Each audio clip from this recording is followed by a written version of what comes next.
अखिल राजस्थान महिला एवं बाल विकास संयुक्त कर्मचारी संघ एकीकृत के बैनर तले आंगनबाड़ी महिला कर्मियों का अनिश्चितकालीन धरना आज भी जारी रहा।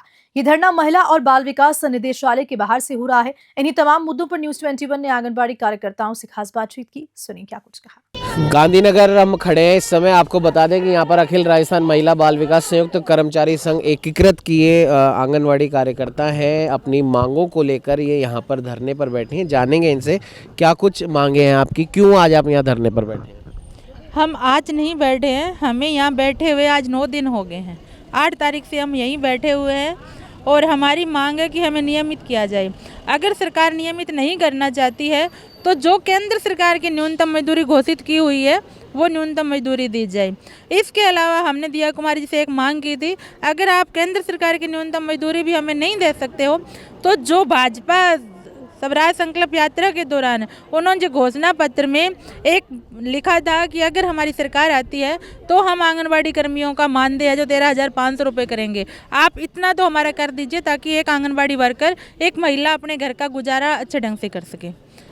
मेरे को ध्यान पड़ता है कि पिछली कांग्रेस सरकार में जब गहलोत साहब मुख्यमंत्री थे तब भी आप लोगों ने इसी जगह धरना दिया था। उस समय जो मांगे आप लोगों ने सरकार से करी थी, क्या वो मांग आपकी पूरी हो गई है? पिछली सरकार में हमने धरना प्रदर्शन भी किया था और गहलोत जी के गृह क्षेत्र जोधपुर से हम लोग सीएम हाउस तक पैदल चले थे। उसके बाद गहलोत जी ने एक घोषणा की थी बजट 2023 में कि इन महिलाओं को आंगनबाड़ी पे गैस चूल्हा, सिलेंडर, बर्तनों की व्यवस्था की जाए, वो उन्होंने कर दी थी। उसके बाद मानदेय भी बता रही हूँ, एक उन्होंने घोषणा की थी कि इनको रिटायरमेंट पे, सेवानिवृत्ति पे 2 से 3 लाख रुपए दिए जाए, वो इन्होंने लागू नहीं किए थे।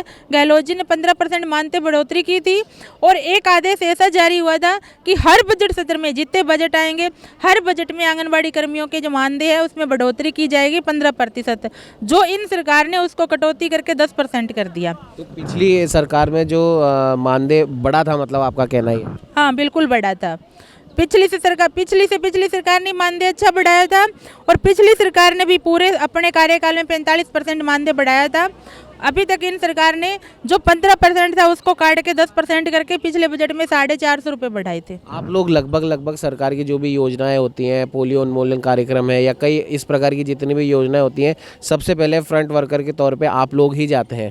इतना काम आप लोग करते हैं, उसके बावजूद भी अगर 15% से घटा के उसे जैसा आप बता रहे 10% कर दिया गया है, क्या लगता है आपको ऐसा क्यों किया गया? अब वो तो वही जाने कि उस सरकार ने तो मतलब राजस्थान को आर्थिक स्थिति से कमज़ोर बना दिया।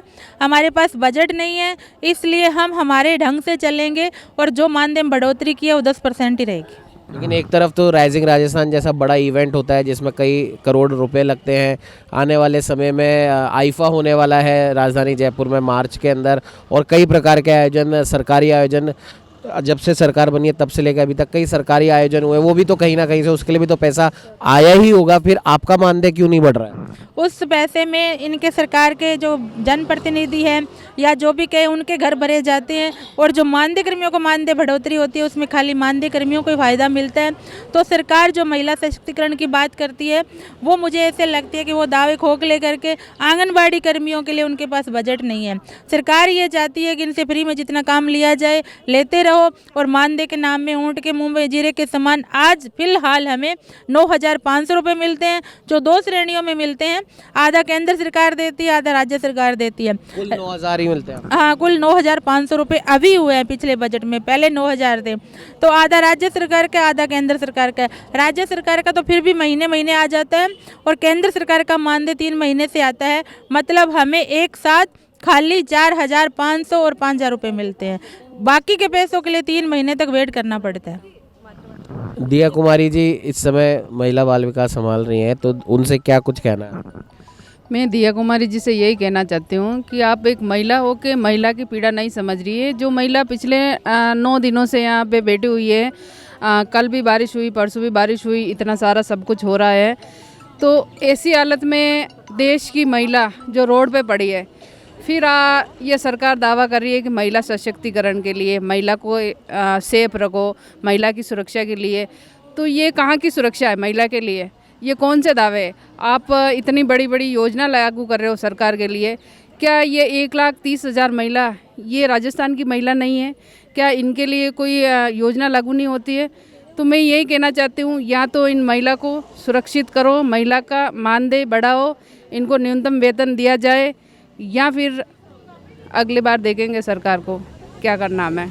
अगली बार सरकार को देखेंगे, कहना है इन महिला आंगनवाड़ी कार्यकर्ताओं का। कुछ और भी हमारे साथ हैं, जैसे कि इन्होंने बताया कि सरकार जो है भाजपा की, हम विशेष तौर पे अगर बात कर लें तो भाजपा महिला सशक्तिकरण को लेके पिछले करीब 2.5 साल से, माफ़ कीजिएगा, 2 टर्म से, प्रधानमंत्री नरेंद्र मोदी के 2 टर्म से लगातार बात कर रहे हैं कि 33% आरक्षण महिलाओं को मिलना चाहिए। लगभग हर फील्ड में, संसद में महिलाओं के लिए, महिला सांसदों के लिए 33% की वो बात कर रहे हैं। हमारे यहाँ पे राजस्थान सरकार की अगर बात करें तो यहाँ पे भी कैबिनेट में महिलाओं को प्रमुखता दी गई है। उसके बाद भी आप महिला होकर आप सड़क पर हैं।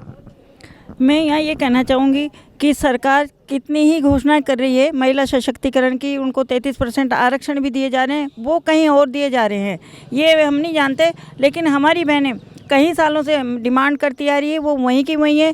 थोड़ा सा एक टुकड़ा डाल दिया जाता है, थोड़ा सा मानदेय बढ़ा के उनको संतुष्ट कर दिया जाता है, जबकि इतने बजट पास होते हैं वो सब खोखले हैं। केवल सरकार घोषणा ही करती है, धरातल पर कोई लागू नहीं है। क्योंकि ये जो आंगनबाड़ी महिलाएं आधारभूत रूप से एक नींव का पत्थर है, सरकार का इतना काम करती है कि कोई सरकारी कर्मचारी भी नहीं कर पाता इतना काम। आज मास्टर लोग हैं, मास्टरों को, टीचरों को, उनको भी ये फेस मैपिंग वाला कार्य नहीं सौंप रखा है, जबकि इन महिलाओं से ऑनलाइन काम करवाया जा रहा है। अब एक नए पोषण वाले और नए ऑनलाइन कार्य शुरू किए जा रहे हैं, वो सरकारें दे तो रही है, लेकिन उनके बराबर मानदेय भी इनको दिया जाए। जब तक उनका कितना है मानदेय? वो तो सरकारी कर्मचारी हैं, टीचर्स लोग, जो उनको 70-70, 80-80 हज़ार रुपये दिए जा रहे हैं, उनके पास इतना कार्य नहीं है। केवल ये 9,500 भी अब किए उन्होंने कई सालों में। जैसे हम लगे थे 400 रुपये में यहाँ लगे हुए थे मानदेय कर्मी के रूप में। तो मैं ये कहना चाहूँगी कि सरकार घोषणा ही नहीं करके ये महिलाएं जो आधारभूत काम करती है, आधारभूत सूचनाएं देती है, कि सभी विभागों की सूचनाएं मूल रूप से इन्हीं महिलाओं से मिलती है। कोई सा विभाग अगर जाता है तो इन्हीं से सूचना मांगता है। इतना महत्वपूर्ण ये कार्य कर रही है, पोषण का है, बच्चों की देखभाल है, गर्भवती माताओं की देखभाल है। इतना महत्वपूर्ण कार्य करके ऊंचे अधिकारियों की तो वाई हो रही है, लेकिन इन महिलाओं को कोई देखने वाला नहीं है।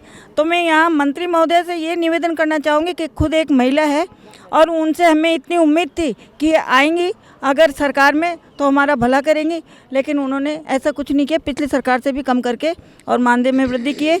और मैं ये चाहूँगी कि 13,500 अभी अगर वो घोषणा करके लागू कर देती है तो बहुत अच्छी बात है, और एक न्यूनतम मजदूरी लागू की जाए।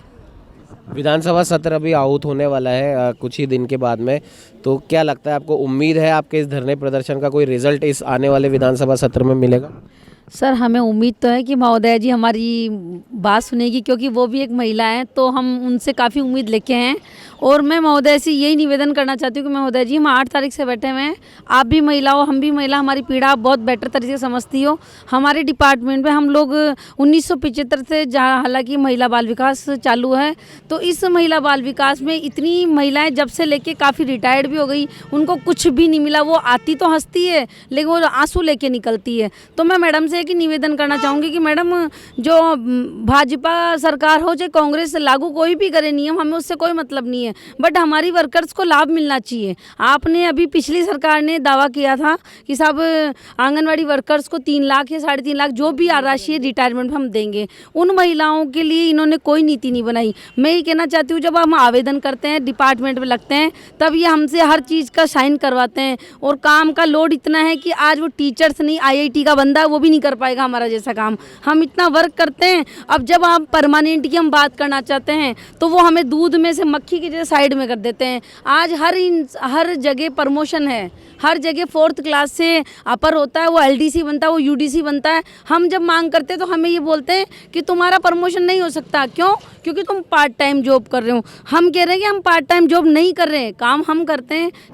4 घंटे का डिपार्टमेंट बोलता है, लेकिन हम 24 आवर्स काम करते हैं। आज ये महिलाएं हैं, 3 से 6 साल के बच्चों को हम शिक्षा देते हैं, तो अब डिपार्टमेंट ने क्या किया है कि एक नई नीति बना दी कि साहब बच्चे ना अब बालवाड़ी में जाएंगे।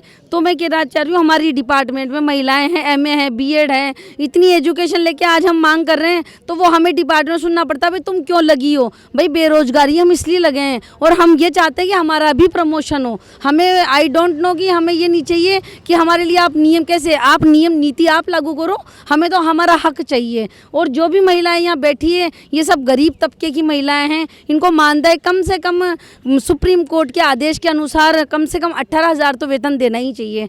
और मैडम से एक निवेदन और करना चाहूँगी कि आपने अभी हमारी महिला बाल विकास में वैकेंसी निकली थी सुपरवाइज़र की, पहले आप 25% कोटे से लेते थे, फिर आपने 50 किया, बहुत बहुत धन्यवाद। लेकिन महोदया जी निवेदन ये है कि जब आप इतनी पढ़ी लिखी महिलाएं आंगनबाड़ी डिपार्टमेंट में बैठी है ICDS में, तो आप 100% इन्हीं महिलाओं में से क्यों नहीं लेते हो? आपने अपनी मर्जी से एग्ज़ाम किया, हम एग्ज़ाम देने के लिए तैयार हैं। तो निवेदन ये है कि महोदया जी जो सुपरवाइज़र महिला पर्यवेक्षक का जो कोटा है वो 100% आंगनबाड़ी वर्कर से लिया जाए।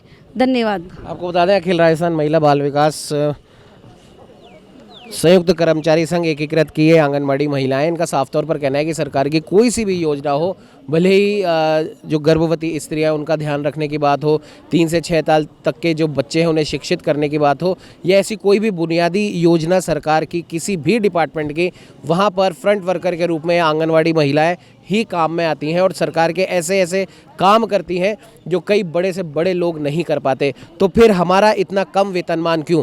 इनका साफ तौर पर कहना है महिला बाल विकास मंत्रालय की जो मंत्री हैं दिया कुमारी जी, उनसे, राज्य सरकार से, मुख्यमंत्री भजन लाल जी से और विशेष तौर पर केंद्र सरकार से कि आप महिला सशक्तिकरण की बात तो करते हो, लेकिन अगर राजस्थान में आंगनवाड़ी कार्यकर्ताओं की अगर बात करें तो ये महिला सशक्तिकरण की जो बात है बिल्कुल खोखली इनके हालात देखकर साबित होती है। सुप्रीम कोर्ट के हिसाब से जैसा कि इन महिलाओं ने बताया कि कम से कम 18,000 रुपये न्यूनतम वेतनमान इनका होना चाहिए, लेकिन आज की तारीख में इनको मिल रहे हैं 9,500 रुपये। और साथ ही साथ कई ऐसे कार्य हैं जो एक पढ़ा लिखा टीचर भी नहीं कर पाता, वो काम ये महिलाएं करती हैं। उसके बाद में महिला बाल विकास मंत्रालय में जो भी नियुक्तियां आती हैं 100% क्यों नहीं आंगनवाड़ी कार्यकर्ताओं को उसमें हिस्सा दिया जाए, क्योंकि इन महिलाओं में भी MA BEd करी हुई कई महिलाएं हैं जो महिला बाल विकास मंत्रालय में उस भर्ती का जो कार्य है उसे अच्छी तरह संभाल सकती हैं। तो कुल मिला के बात यह है कि इन महिलाओं का ये कहना है राज्य सरकार से, केंद्र सरकार से कि महिला सशक्तिकरण की बातें अब बहुत हो गई, अगर करना है तो ज़मीन पे आकर इन महिलाओं का सशक्तिकरण हो, तभी इनके हिसाब से महिला सशक्तिकरण की बात जो भाजपा के हर एक एजेंडे में रहती है वो साबित हो पाएगी। सहयोगी कैमरामैन अजय के साथ उमंग माथुर, न्यूज़ 21।